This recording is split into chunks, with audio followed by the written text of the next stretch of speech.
offering these questions to the minister. Keep your calls coming in. I think we have someone on the line as Tara. well. Yeah. Hola, Tara, adelante. Hola, buenas tardes. Buenas Mi nombre tardes. es Tara Gil. ¿Cómo es su pregunta? Mi pregunta es la siguiente. Yo quisiera saber qué va a pasar después del año del proceso. O sea, es decir, una vez nos registremos y nos den el permiso de trabajo, yo quisiera saber qué pasa. O sea, ¿nos deportan a nuestro país o qué sucede? ¿Nos extienden ese plazo de un año? So Tara is asking what will happen after the 1 year period. So we register, we start working, and that 1 year period is up. What happens? Do we get deported, or does the 1 year get extended? What happens after? Tara, right now, as I said earlier, I can't predict what's going to happen in the next year. So this is the first step. I am hoping that the people of Venezuela, internally in Venezuela, manage to peacefully resolve their issues and that stability returns to Venezuela. That is our sincere hope as the government of Trinidad and Tobago, that our sisters and brothers in Venezuela resolve their issues themselves and internally and in a peaceful manner. If that happens, then I assume you and all others would want to return to your homes in Venezuela. If this is not happening and we get close to the expiry of the year, then we will take a decision at that point in time.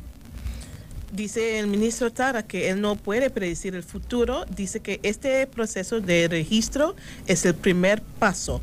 Lo que él espera como parte del gobierno del país es que haya que regrese paz y estabilidad al país de Venezuela. Y en ese caso, que la gente va a querer regresar, ¿no? Y la idea es que ojalá que Venezuela resuelva sus problemas pacíficamente. Si no es así, si dentro de este año no pasa nada en Venezuela, dice el ministro, en aquel entonces pues ya van a tener que decidir otra cosa, ¿no? Pero él no sabe el futuro. Este proceso de registro es el primer paso. Ok, tengo dos preguntas más. Tara has two more questions. Que sea breve, por favor, Tara. Sí. Ok, Porfa. un poco breve. Otra pregunta. Diga. Cualquier venezolano, antes y después del proceso, o sea, puede ingresar a la isla sin ninguna novedad. So can any Venezuelan, once they register, they can come into the country with no problems? No, this is a registration process for Venezuelans who are here in Trinidad and Tobago, and we also, so it is persons, once this is approved by cabinet, we're going to declare a period of time when Venezuelans who are here in Trinidad and Tobago are registered. This is not meant to attract and to pull more persons to come here. At the end of the day, this is a deal with the Venezuelans who are here in Trinidad and Tobago. It's going to be a very, my proposal is for it to be a short period of time, 2 weeks. Who is here in Trinidad and Tobago, come and register. You'll get the benefits of whatever it is cabinet decides. Thereafter, we revert back to the normal laws that are applicable of Trinidad and Tobago. Tara, dice el ministro que no, es para el proceso de registro, es para los venezolanos que ya están aquí en Trinidad y Tobago. Entonces, una vez que el ministro tenga aprobación del gabinete, ya van a empezar el proceso con los venezolanos que están aquí, ¿no? Y que se van a registrar en este plazo de entre 2 semanas hasta un mes, ¿no? La idea no es de atraer a más venezolanos aquí. El proceso de registro es para tratar a los venezolanos que ya están aquí en Trinidad. La propuesta va a ser, ¿no?, el proceso de registro empezando con 2 semanas, y ya con este registro van a tener derecho a todos los beneficios tal como lo apruebe el gabinete. Ok, perfecto. Ahora, una última pregunta. Last question from Sarah. Ok. Por favor. Que sea breve, Tara, por Tengo un favor. conocido que es un menor de edad y resulta que está preso y no se sabe absolutamente nada y está solo aquí. O sea, no se sabe del paradero de la persona y bueno, nadie da absolutamente información y quería saber también acerca de eso. Tara, ¿está en prisión dónde? No se sabe. Se sabe que la detuvieron, pero no se sabe dónde está, no tiene ninguna información. ¿Es mujer o hombre? Es mujer, es una niña, es menor de edad. Yeah, Tara, un momento. So Tara is saying that she has a friend who's a minor, a young woman, who is in prison. They don't know where. She's all alone. They don't know her whereabouts. And she's asking the minister for information. In prison in Trinidad and Tobago? Aquí, ¿no? En cárcel aquí, en Trinidad y Tobago, Sí. Tara. Sí. Okay, well, obviously I don't have the information. I don't even know what's your friend's name. but I don't have information of all the persons who are incarcerated in Trinidad and Tobago. But if you provide this to us through Dot and Natasha, and they get it to me, I will look into it. Dice el ministro Tara que él no tiene los nombres de todos los presos aquí en el país, ¿no? Pero si usted puede hacer llegar al ministro a través de GAD y Natasha por su página de Facebook, si puede, por favor, mencionar el nombre de la persona y los detalles que usted sepa, entonces ellos van a comunicarse con el ministro, ¿ya? Para que él siga adelante. Y el teléfono, por favor, anote. Okay. 756-6337. ¿Está bien? Y también ese es el teléfono con WhatsApp. Y hay una página en Facebook también. 756-6337. Ok, perfecto. Thank you. Gracias, Sara. Muy amable. Gracias. I just got a suggestion here, Minister, and have you ever thought about maybe a town hall meeting for Venezuelans who are here, like a call, and I think because we realize that some of them are really misinformed. Correct. I mean, that is a serious problem, and I'm glad for this opportunity. I want to take things step by step. So the first thing I want to do is get the approved policy from Cabinet. Once that approved policy from Cabinet comes through, part of our procedure and process has to be the communication side, right, and getting the message out now. So I foresee ads on media, using social media, so if we have to arrange a town hall meeting, then I am not adverse to it. It makes sense to have a couple of countries. You have to understand, once Cabinet approves this, my vision is that it has to be a very, very quick long period. I don't want to stretch this out over months. So Cabinet approves this week, I want the registration process to take place. And it is going to be a 2-week process within the next couple of weeks and next week. It's a long way structured, but I think like that. So if once you do it on a Sunday, we will go with you. We will come and do live. I appreciate it. So we get it on the local line before we go back to the foreign line? Well.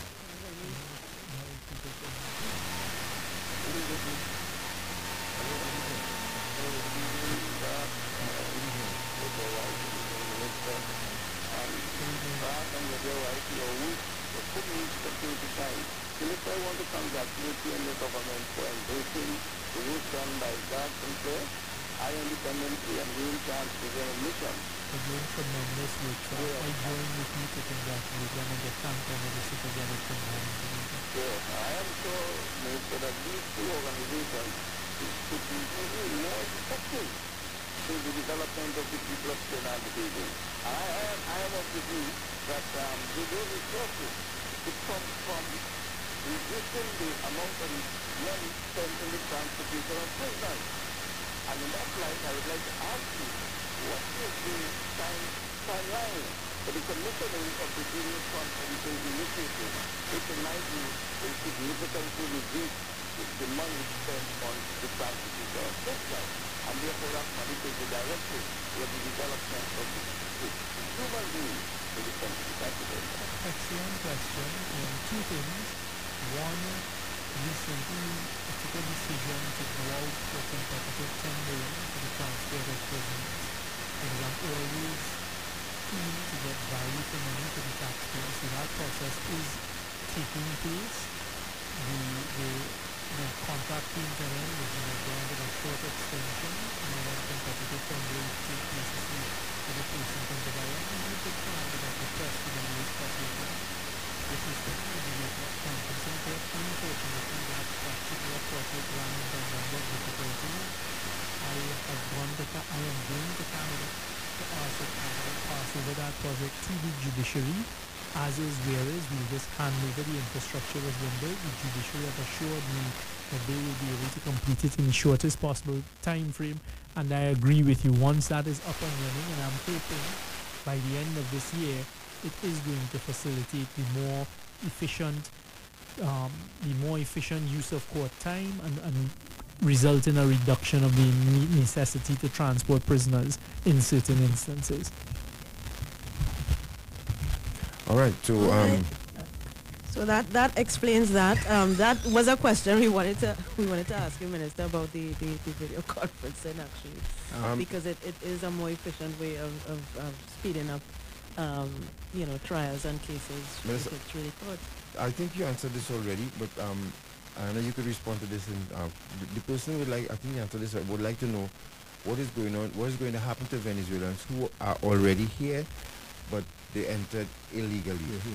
Okay, Yeah. let me So just probably repeat it, because joined it us. means that persons Just this process, the registration process, is a registration of all Venezuelans who are here in Trinidad and Tobago, regardless of if you're here legally or illegally. You have a work permit, you don't have a work permit, we're going to ask that you come forward and register. If you're here illegally, you will now be granted the opportunity to be registered and to work here legally for the period of time as determined by Cabinet. So you don't have to be fearful once the registration process starts. If you're here illegally, you don't have to be fearful to come forward and register yourself. We're not going to take away opportunity in immigration detention. Respuesta aquí del ministro. Este proceso de registro es para todos los venezolanos aquí presentes en el país de Trinidad y Tobago, independientemente de su estado legal, ilegal, si tenga permiso laboral, si no lo tiene, no importa. Si usted está aquí ilegal, este proceso de registro le da la oportunidad de registrarse y de trabajar aquí ilegalmente por el plazo determinado por el gabinete, ¿no? Entonces, por favor, que no tengan miedo, no le van a deportar, no le van a detener ni nada. El proceso de registro para todos los venezolanos aquí en el país.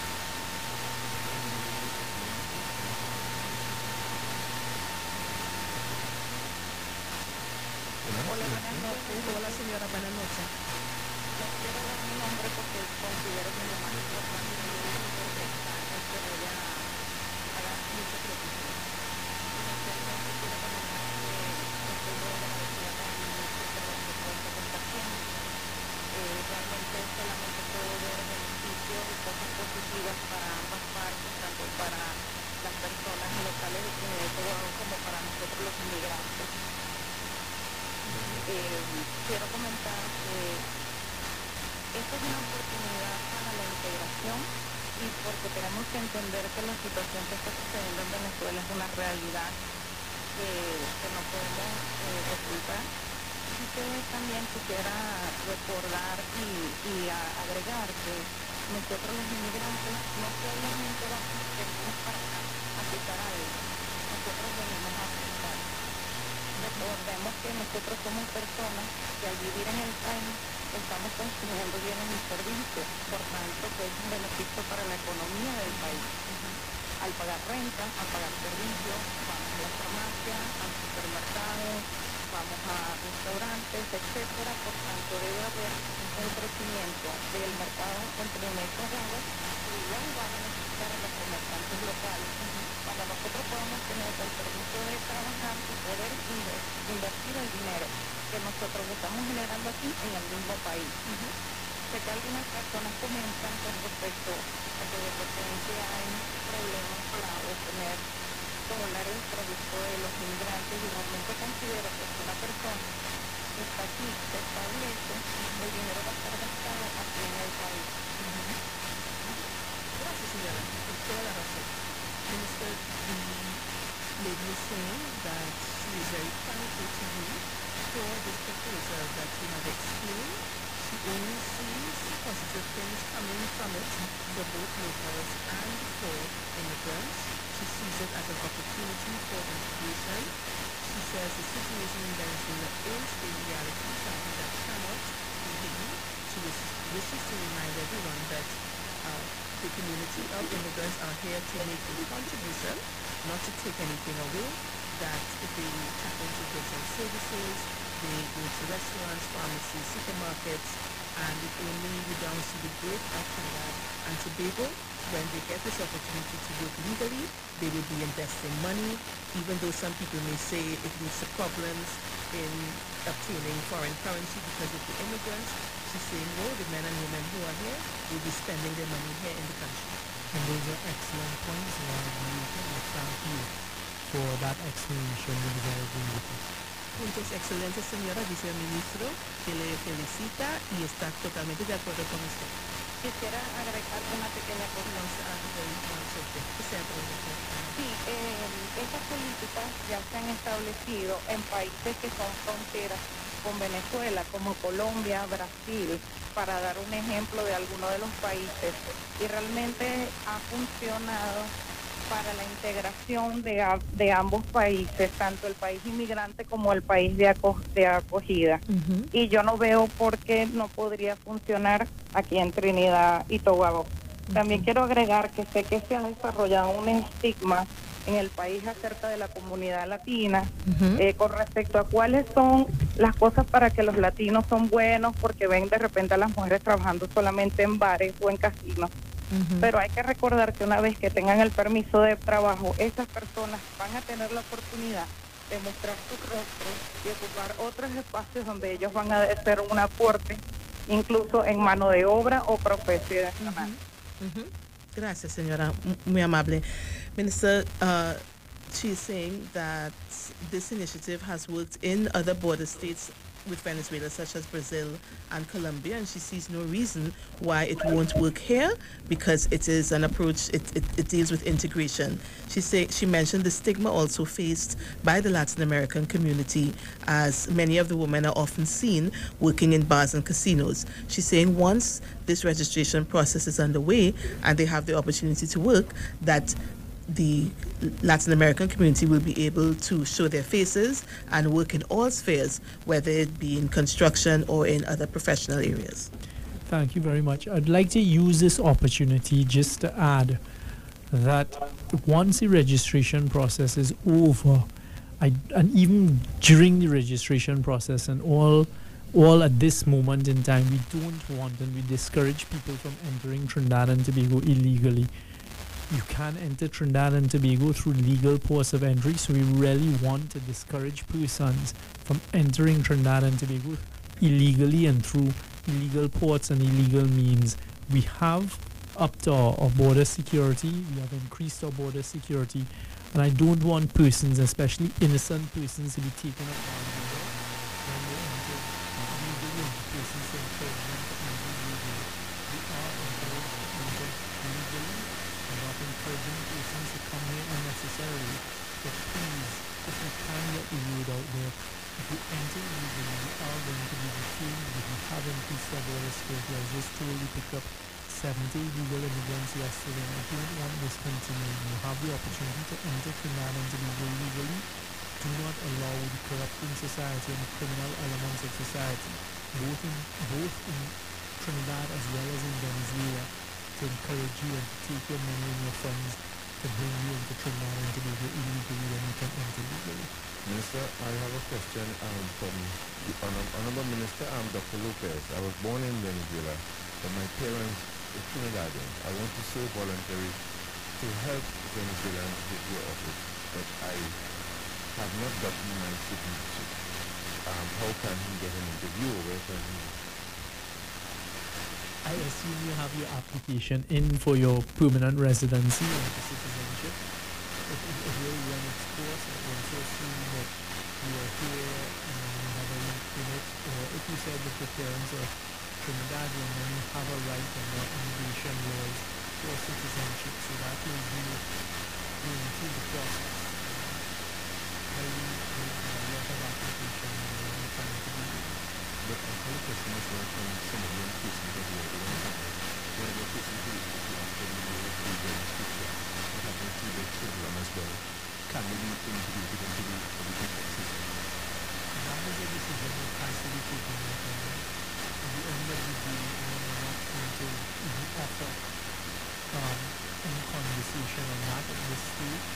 The cabinet of Programa will take a decision when it comes to the education. Because as you know, our education, public education system is at the basing of the scene, and it's certainly not for me to make any declaration when it comes to education. That'll be put before the cabinet. Will you be seeking to register children or minors? Oh yes, I want all. When I say all Venezuelans, thank you, Natasha, for the opportunity to clarify that. All Venezuelans literally means all. So children, adults, juveniles, minors. I want everyone to be registered, and the registration process walk with whatever documentation you have. All right, let's take a final set of calls, Tom, please. Minister, someone was saying here too that they're not very confident because they feel some, could you convince them again after this call that this is not a trick? They're really considering me, yes, because some of them may feel. What you mean? What you mean that when they come in, if they're here illegally? Yes, they I am giving the assurance, and I think I could give this assurance that once you come in to register, whether you're here legally or illegally, and in particular those who are here illegally, you do not have to worry. Once Cabinet approves this registration system and you come and you register, you will then be legally permitted to be here for the period of whatever it is Cabinet decides. I'm going to ask them for a period of a year in the first instance, and you can work. So please, if you're here illegally, this is an opportunity. We're giving you an opportunity to come and register yourself, so you fall in the legal net of Trinidad and Tobago, and people can't exploit you. They can't take advantage of you. We're giving the opportunity. This is a way for you to legalize your being here en Trinidad and Tobago, going through this registration process. Les está asegurando el ministro a todos los venezolanos aquí, una vez que el gabinete de este país apruebe este proceso de registro y usted se registra, entonces no importa si ahorita tiene un estado ilegal o legal, una vez que pasen por ese proceso de registro, ya van a estar aquí legalmente por el año aprobado, ¿no? El tiempo aprobado por el gabinete, que va a ser un año. Entonces, por favor, no importa si ya ahora tiene un estado ilegal, porque ese proceso de registro le va a dar la oportunidad de estar aquí, de trabajar aquí legalmente, y nadie les va a poder explotar. Somebody from 3937, please. Good evening. Hi, good evening, Bob. Good evening, Natasha. Good afternoon to our honorable minister. Good evening. Firstly, I want to say that I have no problem assisting our neighbor, right? However, I have two questions, right? One, our healthcare is already poor, and you cannot get assistance under 4 hours because there are never enough beds for us as nationals of this country. What is the proposal to alleviate this? Because what is going to happen now that once this registration process goes through, I mean, we are saying that anybody that comes into the country have access to free health care. We understand that as, let's say, a foreigner comes in and is here for a few days or a couple of months. But now given partners, refugee partners in our country and the influx of our neighbors and Venezuelans that's coming in, what is going to happen with the healthcare system that is already flawed? Is there a plan to put something in place to help us? That's one of my questions. Okay, let me answer that first. And then you can hit me the second question.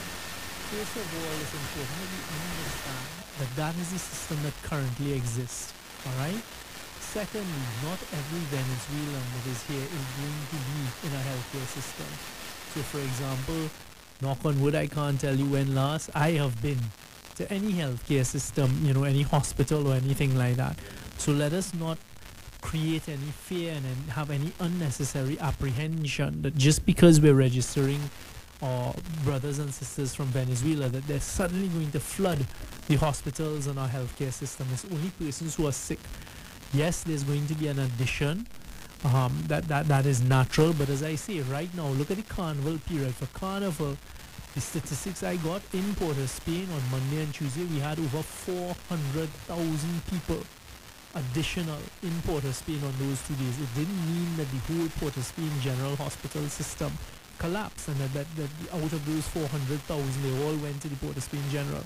So let's not create a sense of panic. Let's not be unnecessarily apprehensive and anxious about it.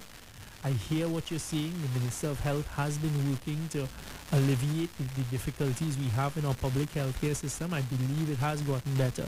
But your point is taken, and if extra resources have to be provided there, hopefully they will be provided.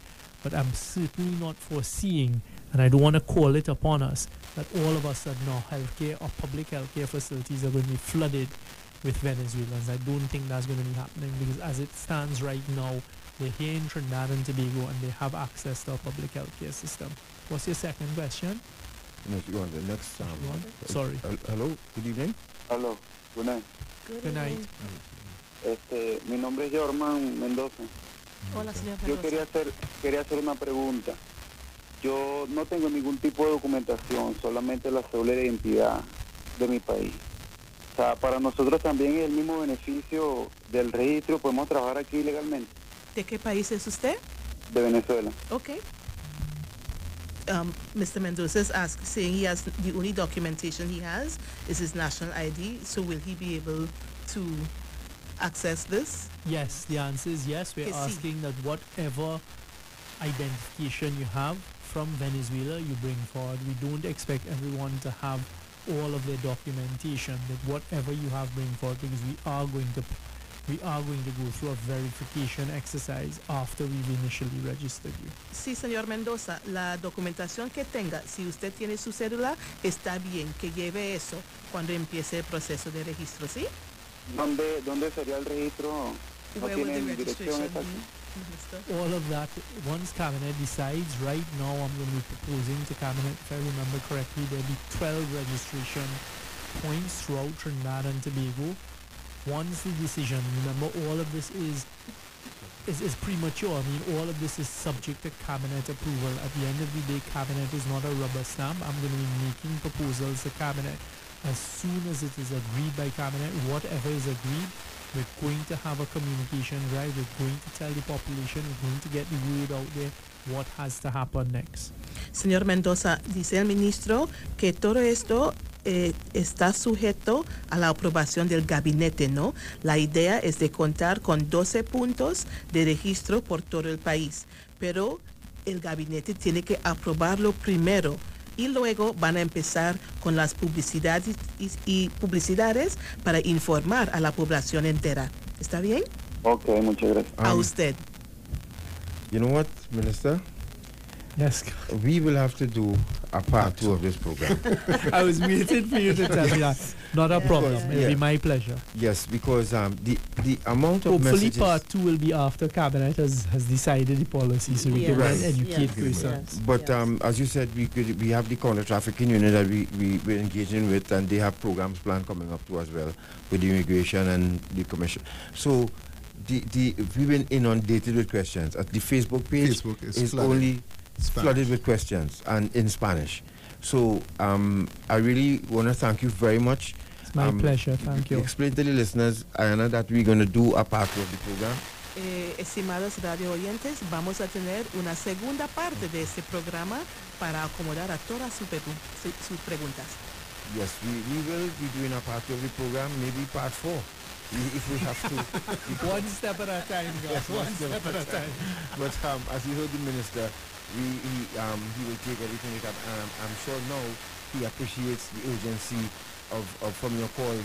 He appreciates the urgency of it. Absolutely. I mean, we appreciated the urgency some time ago, and that's when the Prime Minister directed me to bring this policy to Cabinet. It's taken a little while because, as you can understand just from the questions, which are just a small microcosm of what is taking place out there, there's a lot to think through and a lot to work on. But we are going to deal with the problem and the issues. If you could just wrap up the overarching messages of the evening, Ayana, just briefly in terms of what the minister All right, said. let me help about you, the Ayana. Let me help you. So, in summary, Yes.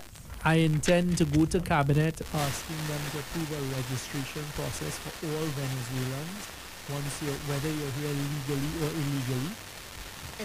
En resumen, el ministro va a ir al gabinete con esa propuesta de registro para todos los venezolanos, no importa su estado legal, si están aquí legal o ilegal. Even if you're here illegally, you're not going to be detained, you're not going to be arrested, you're not going to be put in the IDC when we ask you to come forward and register. So please come forward and register, even if you're here illegally. Entonces, si están aquí ilegalmente, no importa, nadie le va a detener, nadie le va a enviar a IDC. Por favor, cuando empiecen el proceso de registro, que lleguen, que se registren, por favor. We will deal with the persons who are in the IDC, in the Immigration Detention Center, here for their overstays. They will also be allowed to participate in the registration process. También los que están en IDC que fueran detenidos por estar aquí más allá del tiempo permitido, ellos también van a formar parte de ese proceso de registro. We are asking persons not to enter Trinidad and Tobago via illegal means, come through legal ports of entry. No queremos que las personas entren de manera ilegal. Por favor, si van a viajar a este país, que lleguen aquí de manera legal por puertos legales. And this is a very separate process. I repeat, this is a separate process to the UNHCR and Living Waters and the registration of refugees and those who are seeking asylum. Y otra vez el ministro quiere hacer hincapié, es un proceso distinto, no tiene nada que ver con el proceso de ACNUR y de Living Waters para los refugiados y los que buscan asilo. And all of this, in conclusion, is still subject to cabinet approval. Y en conclusión, todo eso está sujeto a la aprobación del gabinete del país. And once the cabinet takes a decision as to what is applicable, we will inform the public and we will inform all of the Venezuelans through public means what the registration process entails. Y una vez que el gabinete decida, vamos a informar a toda la población, a todos los venezolanos, por los medios sociales y los medios públicos. And I'd like to thank everyone here, the I-95 family, Garth and Natasha, Kyle and Alana, everyone, John, for keeping us going, everyone. Tom, sorry. Sorry, Tom. For everyone for keeping us going. It's been a very, very interesting and I hope an informative and useful few hours of our evening here today. And thank you very much for the opportunity. I really appreciate it. Mr. You did a fantastic job. You're welcome. And we look forward to part two of the program after the kind of approved. Ms. Ayana Jack, you are tremendous as well. Thank you very much for being on the ball. You've been a very good support here for us this evening. And we thank Ms. Alana Wheeler and the folks in the African Unit, Jerome and Gavin sitting outside patiently for support. We needed them, and we thank them very much for coming to support us as well. And if you'll allow me the opportunity to thank not only everyone in this room, but everyone in national security who's playing a very, very important role in providing a safer and a more secure Trinidad and Tobago, and not only on the two main issues we've discussed here this evening, that is the prisons and what we're going to be doing with our Venezuelan brothers and sisters, but everyone who plays an important role, and that's from the highest level to the lowest level of Trinidad and Tobago Police Service, the Defense Force, or immigration officers, or lifeguard officers, or probation officers, or fire service officers, everyone, and I'm sure I would have missed out persons. That is not intentional. Thank you. It's a great privilege to lead all of the persons in national security, including our intelligence services. Thank you. And Anna, could you just let the audience know as well that we'll have a rebroadcast of this program tomorrow morning from 9 to 10 a.m. And if they wish, they can go to I-95 Facebook page and they can refer to this program to hear it again. Estimados radio oyentes, van a repetir este programa mañana entre las 9 y las 10 de la mañana, y también ustedes pueden entrar en la página de Facebook de I-95.5 para escribir sus preguntas. Folks, thank you very much. So we can take more of your calls, but you know, this was a very important topic with the minister here, and the minister tried his best to accommodate everyone. So once again, God bless you all. Have Muchas a safe gracias. Buenas noches. Gracias por estar aquí.